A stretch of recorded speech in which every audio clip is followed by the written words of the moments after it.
Assalamualaikum Pak Haji. Yo, tinggal di mana? Di Palembang Pak Haji. Palembang. Ya. Sehari-harinya apa? Nunggu warung kecil-kecilan. Jualan apa? Jualan sembako. Sembako. Ya. Di mana jualannya? Di rumah itu lah. Hah? Di rumah. Di rumah tuh di mana? Di Palembang. Di Palembang. Ya. Warung, toko, Warung. warung. Ya. Terus tahu RDI dari mana? Dari YouTube Pak. Gimana ceritanya? Lah, saya tuh memang saya itu pensiunan, jadi saya apalah pekerjaan yang akan datang tuh kira-kira menghasilkan. Gimana? Saya itu pensiunan, jadi apalah pekerjaan yang bisa menghasilkan. Kebetulan saya buka-buka, saya cari di YouTube apa. Kebetulan tuh buka dengan YouTube Pak Haji. Saya dengar kan dari YouTube, ada masa depan di YouTube ini. Jadi saya pelajari. Oh ya gitu. Nah, udah mempraktekin ilmu RDI apa belum? Sudah. Udah. Ya. Oh iya. Apa yang udah dipraktekin ilmu Kata RDI gitu, apa? paling kecilnya umpamanya sakit gigi. Nah, dicolit dipakai kemaluan gitu. Kemudian ada di RT kami itu di kampung tuh ada arisan ini apa tuh kampung kan. Arisan RT. Ada dari place-nya. Jadi ini nomor itu dia apa tuh dicolit dengan kemaluan kan betul itu apa tuh nomornya tuh. Nah, sekarang ke RDI apa hajatnya? Masalah finansial ya Pak. Satu, kalau bisa yo kerja, tidak kerja metu ada uang gitu. Bapak berani gak maksain ilmu RDI biar cair 10 miliar? Berani. Ya udah, ajarin ilmu fatir sama al-muzamil yang ada di Al-Quran, ajarin. Ya Bapak. Ya. Jadi Allah menjamin kita, Ya. kehidupan kita Ya. akan selalu mendapatkan keberuntungan, Ya. tidak akan mengalami kerugian, Ya. tidak akan mengalami kebangkrutan, Ya. tidak akan pernah ketipu-tipu, Ya. salah investasi, Ya. apapun langkah kita selalu menghasilkan yang baik, Ya. pasti menghasilkan, Ya. pasti produktif. Ya. Apa itu? Nah, itu dijamin oleh Allah, Ya. ada di surat Fatir ayat 29. Surat Fatir Iya. ayat 29. Ya. Ntar Bapak buka ayat itu untuk dijadikan motivasi. Ya. Oh, dengan ini Allah menjamin kehidupan saya. Ini yang harus saya kerjakan. Ya. Nah, 3 hal yang harus kita kerjakan agar apa yang kita harapkan dari aktivitas kita itu menghasilkan, itu adalah rangkuman dari ilmu yang Pak Haji ajarkan kepada kita semua selama ini. Ya. Apa saja yang amalan yang Allah anjurkan, amalan yang harus kita kerjakan supaya kita seperti itu. Ya.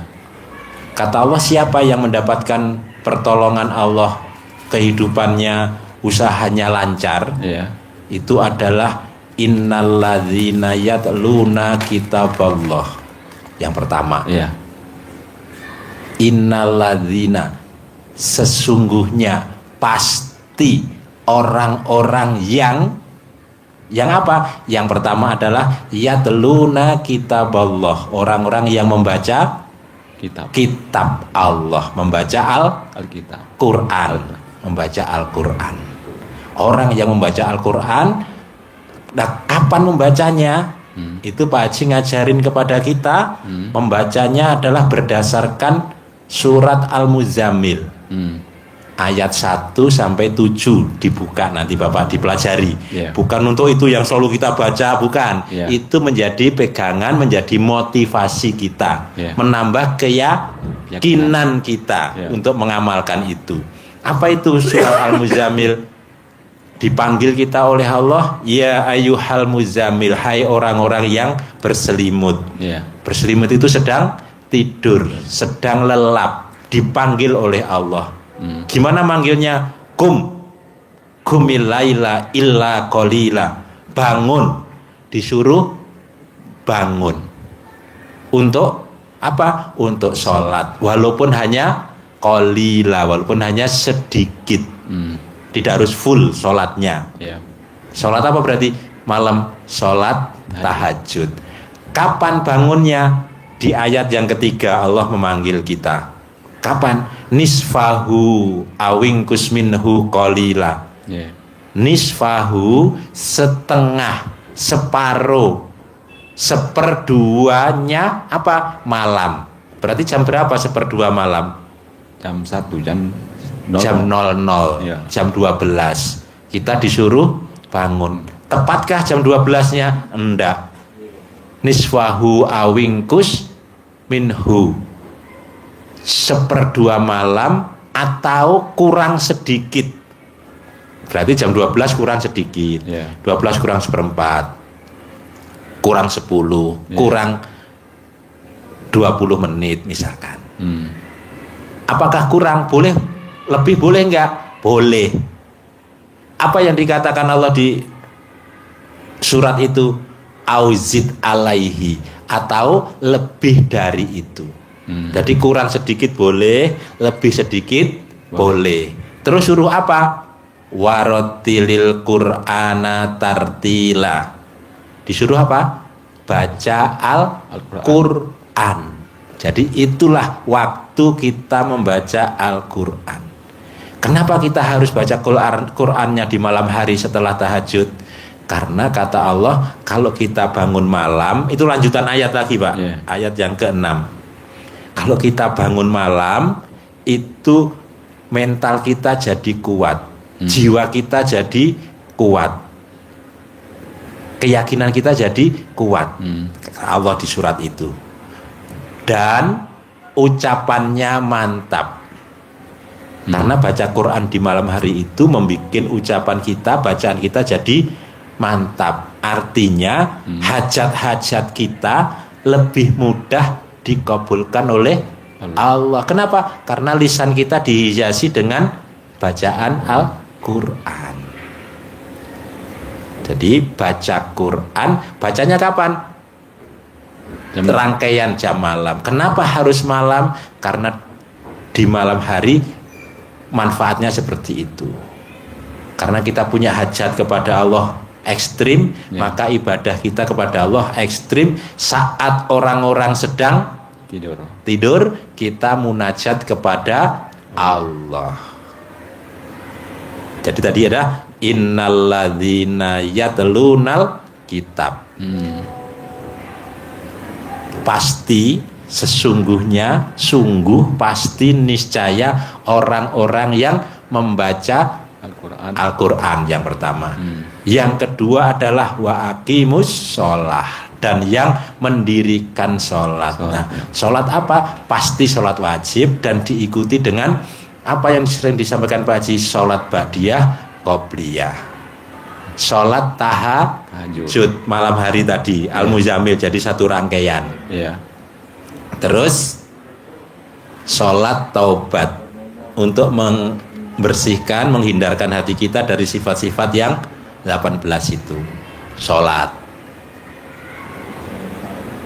yang pertama tadi baca ya telunal kitab, aqimus sholah. Yang ketiga adalah orang-orang yang menginfakkan sebagian rezeki yang sudah Allah berikan.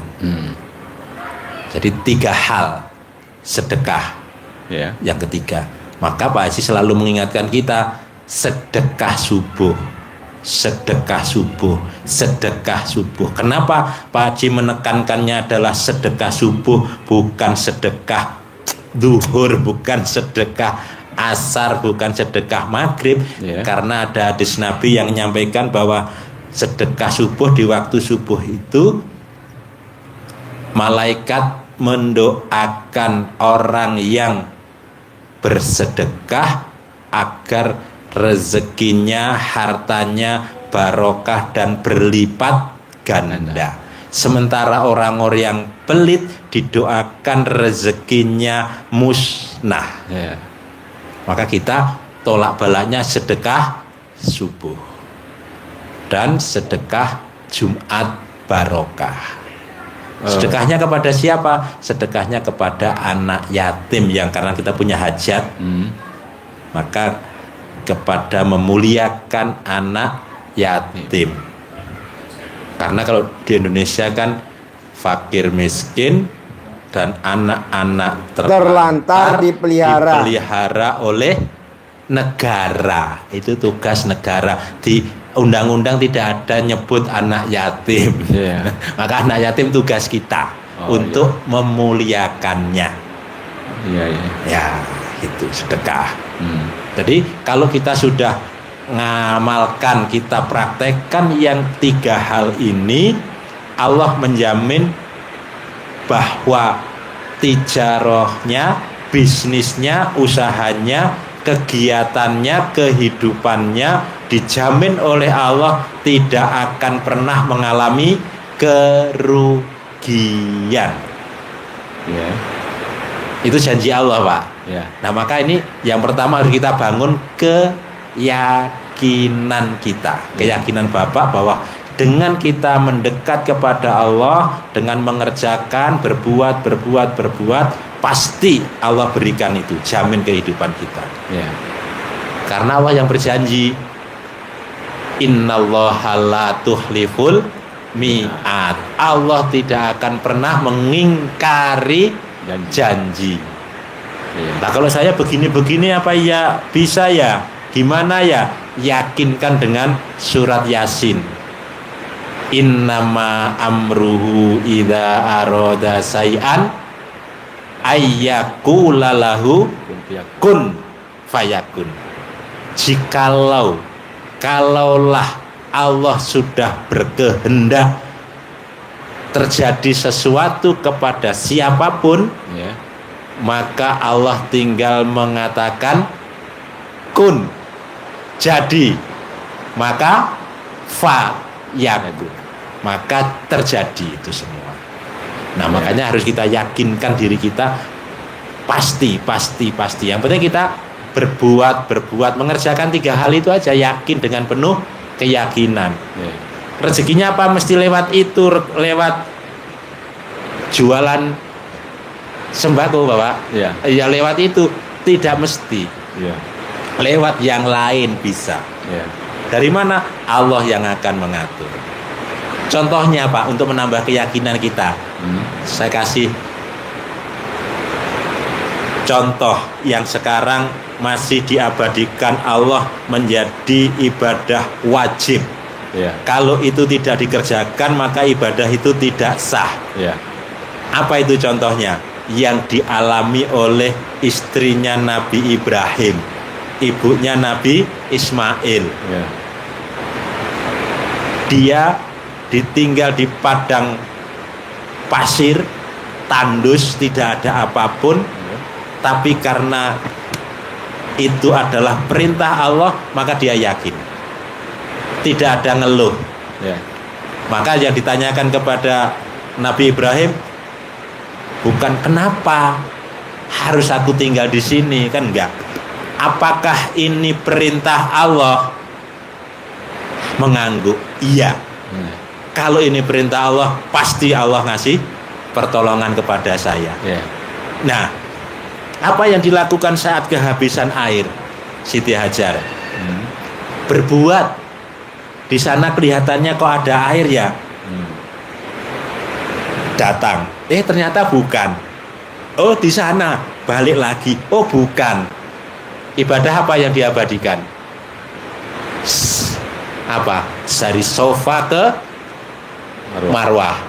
Ibadah sa'i. Sofa Marwah, Marwah sofa, sofa Marwah. Berapa kali? 7 kali. Tidak patah semangat. Rezekinya di mana? Apakah di perjalanan sofa Marwah? Rezeki yang diberikan Allah. Di jalur itu enggak? Enggak. Iya. Jadi kalau kita jalan sofa marwah, jam-jamnya di sebelah mana? Di sebelah sono, kirinya sana. Oh iya. Iya, sudah pernah umroh Bapak? Belum. Oh belum. Iya, jadi kalau kita berjalan dari Bukit Sofa, Iya. itu kan kelihatan kalau kita ke sono, ini ingat saya ya, kita ke sono, ini sofa, di sono ada Masjidil Haram, Ka'bahnya di sono. Iya. Nah kita berdoa, disunahkan berdoa di situ. Oh, iya. Terus kita sofa marwah sofa 7 kali. Jam-jamnya di mana? Di sono. Bukan di jalur usahanya Siti Hajar, Iya. tapi di anaknya. Oh iya iya. Betul Pak? Iya. Iya, jadi rezeki itu tidak mesti di tempat kita bekerja, tidak mesti di jalur yang kita lalui. Iya. Allah memberikan rezeki air lewat anaknya yang dapat dengan Iya iya. kakinya yang ini ternyata basah, keluar dikumpulin, jadilah sumur Zam-Zam yang abadi sampai hari ini, diminum oleh manusia sedunia yang ibadah haji umroh ke sana dan tidak ada pernah surutnya. Itu keyakinan yang harus Bapak Iya. bangun. Berbuat. Apa yang diperbuat? Surat Fatir ayat 29. Keyakinannya tambah surat Al-Muzammil 1-7. Bapak buka-buka itu 2 surat ini, Fatir 29 dan Al-Muzammil. Praktekkan dengan penuh keyakinan. Contoh semangatnya, keyakinannya seperti Siti Hajar, ibunya Nabi Ismail. Pasti Allah memberikan rezeki. Oh iya iya. Tandus Pak, nggak ada apa-apa. Yakin? Iya. Sip.